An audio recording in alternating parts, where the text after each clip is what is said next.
it was like 2 or 3 days ago, I was going grocery shopping with my dad. And I was so fixated on like wearing my mask and trying to distance myself from other people, get everything on the list. And then I see this attractive man who works there, like look me up and down. And I was like, oh, like I'm feeling myself. So we're looking for these artichoke hearts and we can't find them. And so my dad pulls him aside and is just like, hey, like, do you know where we can find artichoke hearts? He wanted to make some pot, or I mean, and he tripped up on my pronouns to this super attractive dude that just checked me out. And my heart sunk because I went from this really euphoric high to this really dysphoric low immediately. I ended up seeing him later on our way out, and he winked at me, so like he didn't think anything of it. There's so many different factors, especially when we're talking about trans people in spaces. I'm standing at the juncture of session 558 and 575. An executive order by President Grant in 1873 restricted the land of the Southern Paiute. That, coupled with missionary and colonizing efforts, obliterated their ancestral land. Since starting this journey, I can't help but yearn for the unseen and often violently raised histories inherent within the places I find myself. They're here, written in the land. What is written on my body, depending on your belief, my spirit, my intelligence, my essence, my aura is housed within this body. I see my body and others see my body, and I see it only as I can. It's a feminine body. It's shorter than most others I see.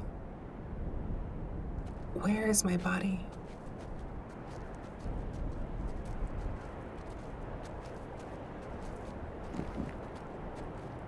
I create a list of places I've been, places I've felt inside, places others have told me about.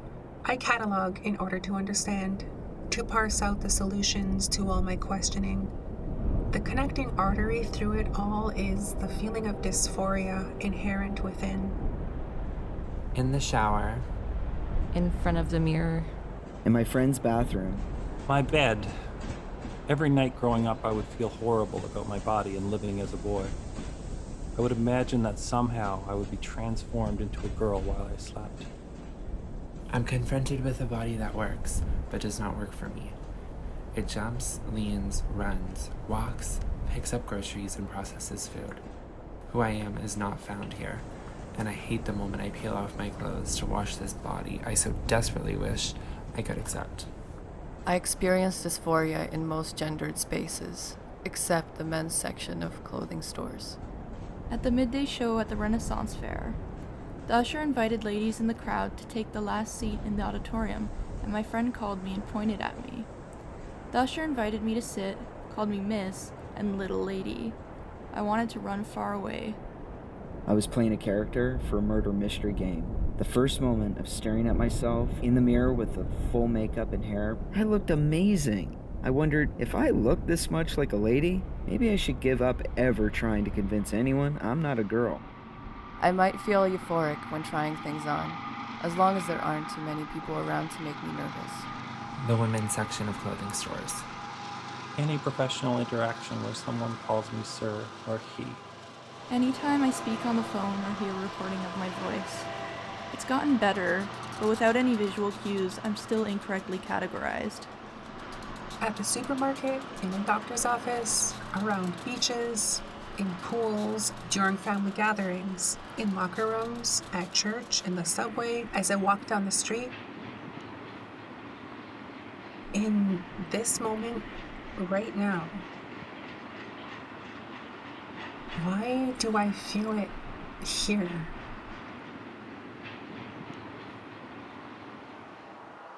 This list in my mind often ends with a Claudia Rankine quote. Sometimes I supposed to hold what is not there until it is. Then what is comes apart the closer you are to it.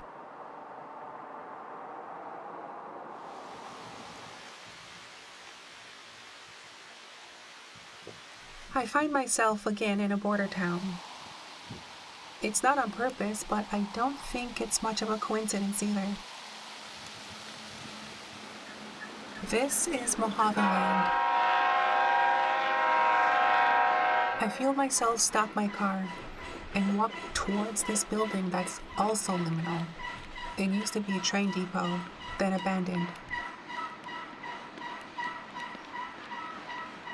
There's this huge map on the wall, imposing its factuality onto the little postcard carousels, each one of them a little window to a new place. If I think of postcards in this way, it feels possessive rather than trivial. I can literally own this place and send it to someone else. Who gets to decide? All I can lay claim to are the things that happen inside me.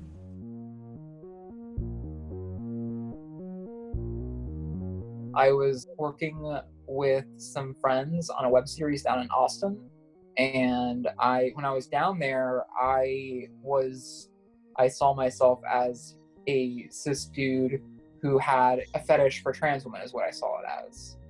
And that was something that I had buried and just like not told anybody. And so when I was down there, I tried to like go on a date with this girl I met on Craigslist, basically.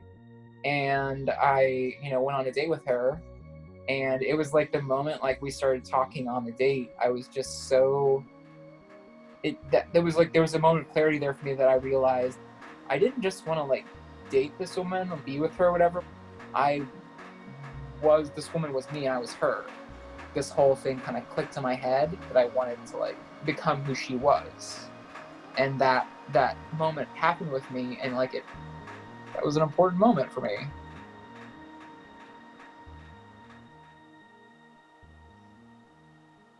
Whenever you see a shadow on the ground, that's the sky communing with the earth, or the sky trying to hide itself. Perhaps there can be peace in this hiding. I can walk forever and be who I am. The pressures of living life based on my body are over there, and I'm here. My mind starts drifting, creating a list, this time of places where gender doesn't matter. Being out in nature or by a body of water.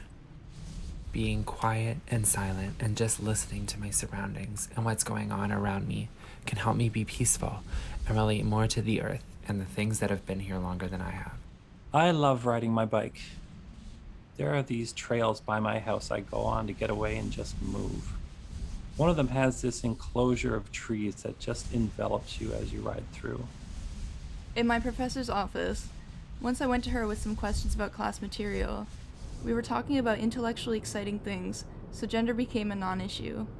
I felt like I was just me, and that what I had to say and what I thought was more important than my gender. My high school's theater. My car.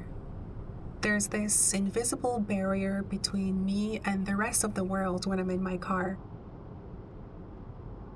It's a small place that's just for me, and it can go anywhere. The past 2 days has been one place after another on the outskirts, between destinations, between histories. The places I've been so far have been like this, but as I get back to my car, I'm reminded of a conversation I had recently that changed everything. You can have ideas, you can have feelings, you can have thoughts about your identity, but you really aren't able to start comprehending it until you can actually talk to someone about it. Or not, I'm not speaking for everybody, but for me, whenever I'm able to say something for me actually clicks, and I'm able to understand it and process it better.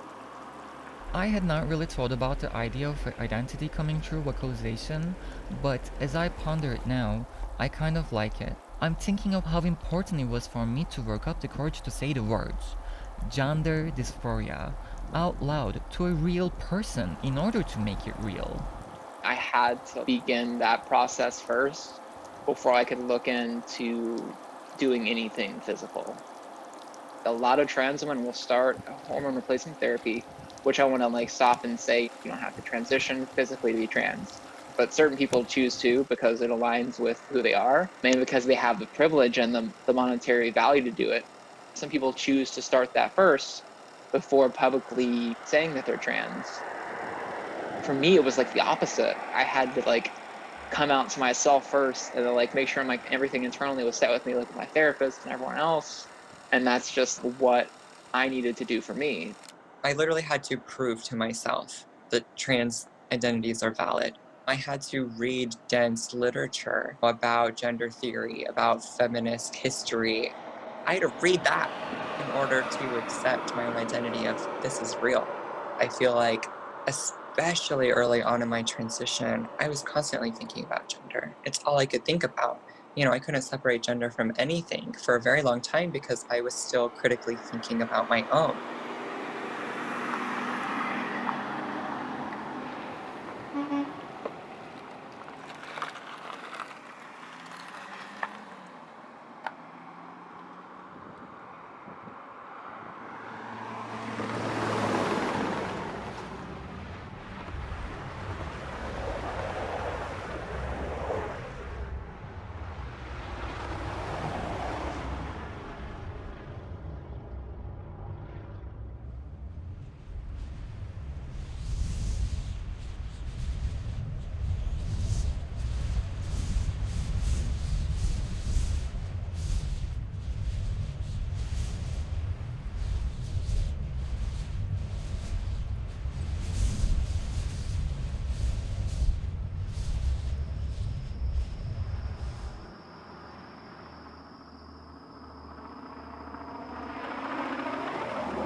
I wouldn't be here if it were not for my dysphoria, my questioning.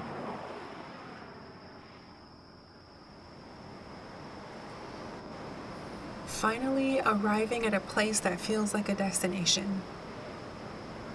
Sitting outside my room, I think of all of the motels and movies. It's an American silver screen staple. Something about their in-betweenness makes them a perfect stand-in for the American way of life. It's like that Richard Blanco poem, Looking for the Gulf Motel. I'm here for one night, and it's as if I'm joined in a litany of the American West.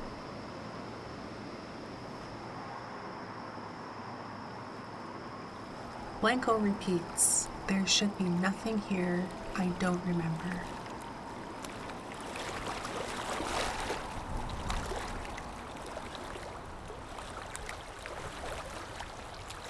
I first noticed it in the ocean. The way my body floated in the salt water. The way I was so easily rocked and buoyed by gentle waves. That was the beginning. In an endless expanse of liquid. More than a year after I took that first blue pill. The changes were subtle like that, measured in years. I noticed that I felt the cold more. I needed blankets and warm socks and sweaters. The seat of my jeans clung to me when I walked. My skin softened, scratched and scraped more easily. My appetite changed. I wanted liters and liters of water. It isn't unmixed. My body fat moves around, depositing a soft cushion beneath all my skin. I also remain aware of the things that magic can't do. The parts of my body that won't ever fit. In some ways, I feel that more keenly than ever. It's not perfect, but the things that always hurt me about my body hurt less. No matter what magic exists in this deeply magical world, I'll always be becoming something else. As the shape of my body changes, the sensation of my skin and muscles and bones as I carry them through the world also changes. Today, the noticing is receding, and there is a kind of growing peace in my heart.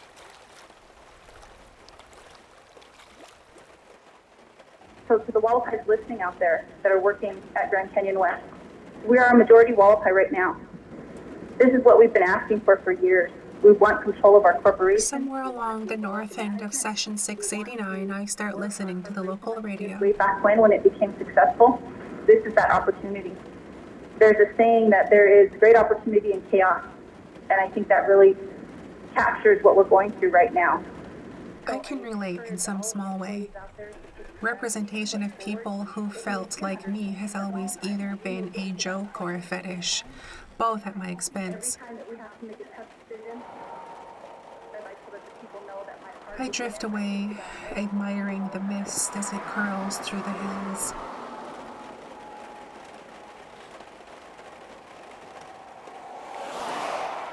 Maybe there can be a list of places where I feel like myself.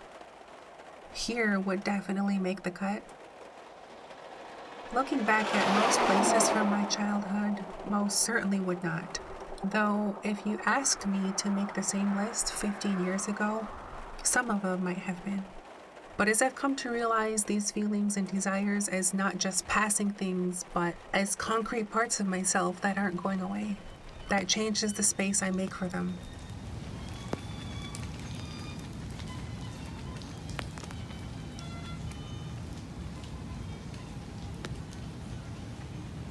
I'm reminded of a conversation I had recently. I think want is one of those things where it's like, I just want this. I think desire takes it just up a notch, where it's like, I know I want this, but there's a certain level of necessity that comes with that. So in regards to transness, the first thing you start to think about is like, oh, okay, I recognize who I am now. Now I want this, but it's more than just wanting. It's a certain level of like you're reaching desire. Like, this is what I need in order to make myself feel more relaxed. Desire and dysphoria would be like this dance, like an even better, like a teeter-totter on a playground. The more you kind of chip away at one side, the other side's going to kind of balance out. It's kind of like what I call spooking yourself, and it makes you question. But I think what helps to combat that is reinforcement from external forces. So I think, like, for example, like if someone genders you properly, it's kind of like, okay, you're getting through. It's fine. You know, you have to pick up these little pieces. You may take them for granted sometimes. You have to pick them up sometimes and go, all right, I'm doubting myself, but this is working. And eventually you're going to have a piece that was much bigger than even just a week ago. It's always funny because we always ask ourselves, are we sure? But cis people never get asked that question because it's to be implied that you were created that way so that you're okay with that.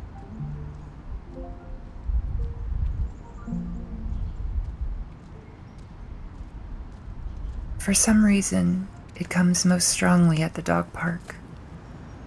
I'm alone, throwing the frisbee for my dog at the park, and I look across the long stretch of grass and see a beautiful woman, or girl, sometimes, looking totally casual, playing with her dog, sometimes in a cute skirt and t-shirt.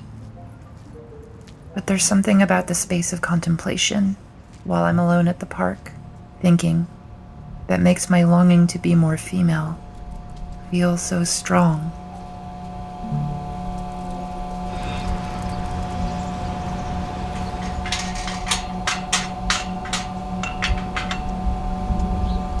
I wake up, homesick for those brown leaves and moist air.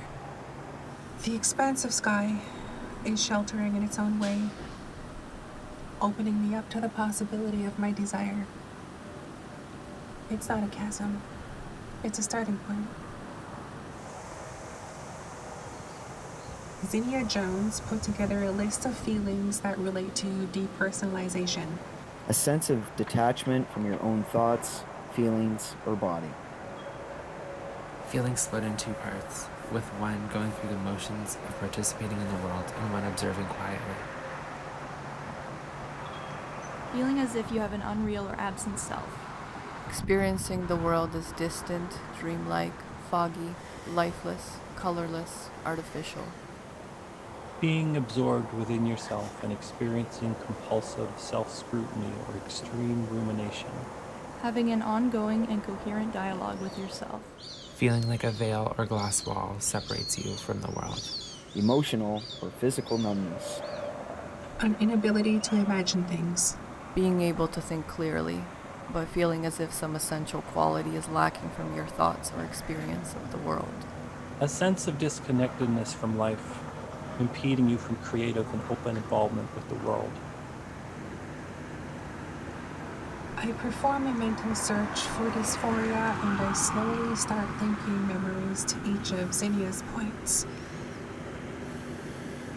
Many have been lost, my brain's data constantly being corrupted by the moths of time.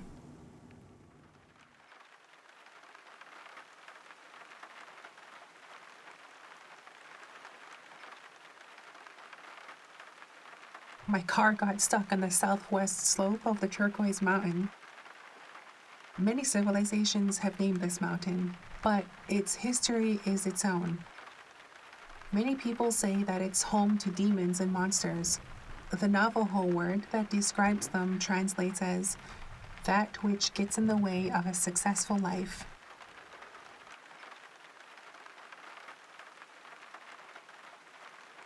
I don't know what has gotten in my way tonight. The soft earth, my poor driving, or my lapse in judgment. It got to the point where I needed help if I was going to get unstuck by dark. Fortunately, one of the houses down the road had two compassionate souls who not only pulled my car out, but offered to have me sleep here in their camper. Esther Yazzie says that the most effective way to weaken a monster is to name it. I've given dysphoria a name: trans doubt, longing, depersonalization. I've been in my head so much today. I need some way to center myself. The thing I used to do, especially at the beginning, when I would go to sleep, just repeat to myself a little mantra to help kind of reinforce, because the more you say it to yourself, the more you internally believe it. God, what did I used to say? It was a year or something ago. I'm a woman, I'm powerful, I'm beautiful, and then I will repeat it until you just kind of doze off and fall asleep, and it just kind of sits you into this lull state, and then the last thing you think about before you go to sleep is how powerful you are, is that gender identified. I feel like it helps manifest, and you can see more results internally, so that the external will begin to shine outwardly a lot stronger.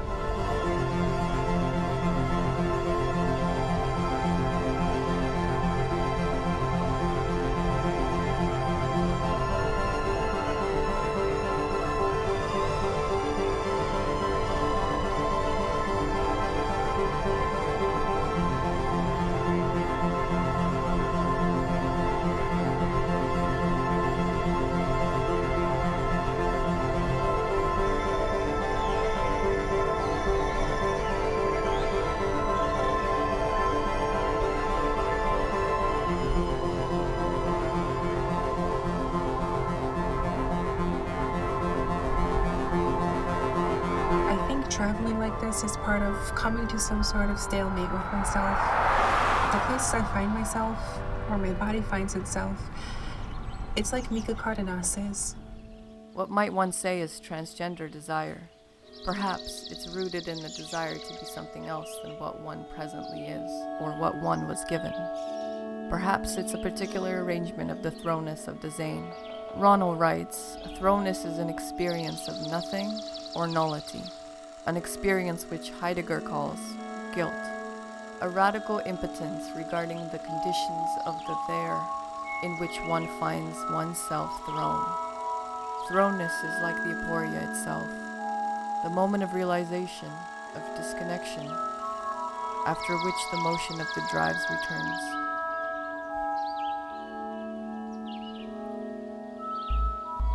Thrownness implies a here and a there. Is it a singular moment of thrownness, or is it a state of being thrown here and there? And what of the distance that spans those two places? Is it possible, in the act of being thrown, to land somewhere in between?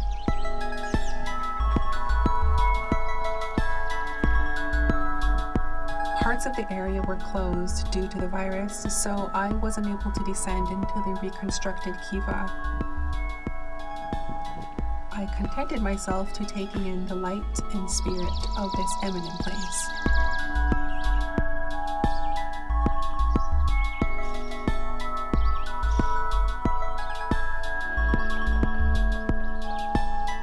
I slip into thought as the day draws to a close, and I'm reminded of a conversation I had recently. Mirrors are very, very personal and very powerful places, I think, for everyone, but especially trans people. It forces us to physicalize our experiences. And I think that's why it's so difficult for many of us, is because the mirror was a manifestation of our body that we have to face. It reflects the person that was looking at it. I don't think so. I think it's a neutral space then, because it's, well, I guess it depends. Where is this mirror? Or where is this reflection, rather? When I look at myself in the mirror, it is gendered, because I can't separate gender from myself. As much as I would like to live in a utopian world post-gender, we don't. Even around trans people, you know, when we're talking about being trans and stuff like right now, sometimes I'm so aware of my transness after, you know, I'm processing everything. And then I look into a mirror or whatever, and then sometimes I'm like, oh yeah, like that's me.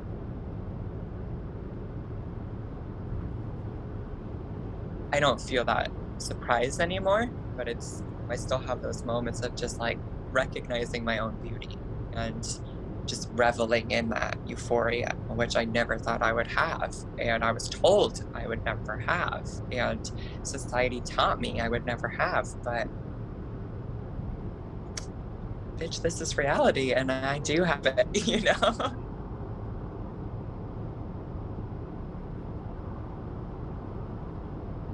As I carry along on the road going west, I imagine a place where we are all in relation.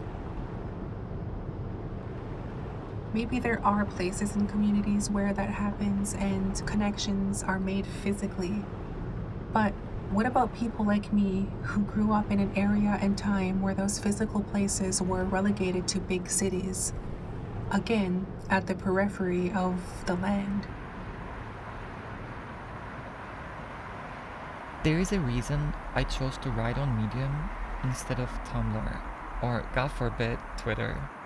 Social media was simply not built for long-form discussions or any kind of nuance. I had so many conflicting ideas, so many confusing thoughts to work out, that I needed to write entire articles in order to get my point across. It was therapeutic to write everything down, but even more importantly, it connected me to a community of trans people who were willing to listen and talk.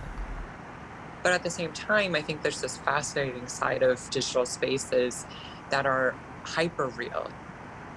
So many people live in unaccepting spaces or are unable to transition. These people can be themselves online and online only, whereas in the real world, they have to wear this mask where they already know who they are, or maybe they're just questioning, but they can explore and be themselves online. I very much experienced that.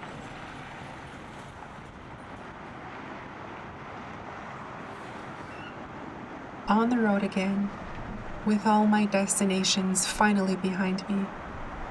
This whole trip, I've been trying to create a space for the idea of a perfect trans space. Transness is always talked about in relation to something else. You're either cis or trans, you either fit what's been given to you or you don't. The question, what are you, derives directly from the idea that you do not fit any given label, so others feel the need to place you in categories that work for them. When you finally understand you're trans, you shift somehow into a different space. That shift happens mentally before anything else. But how is the experience of trans represented? I'm sure they can think of loads of examples, but this journey is for you as much as it is for me.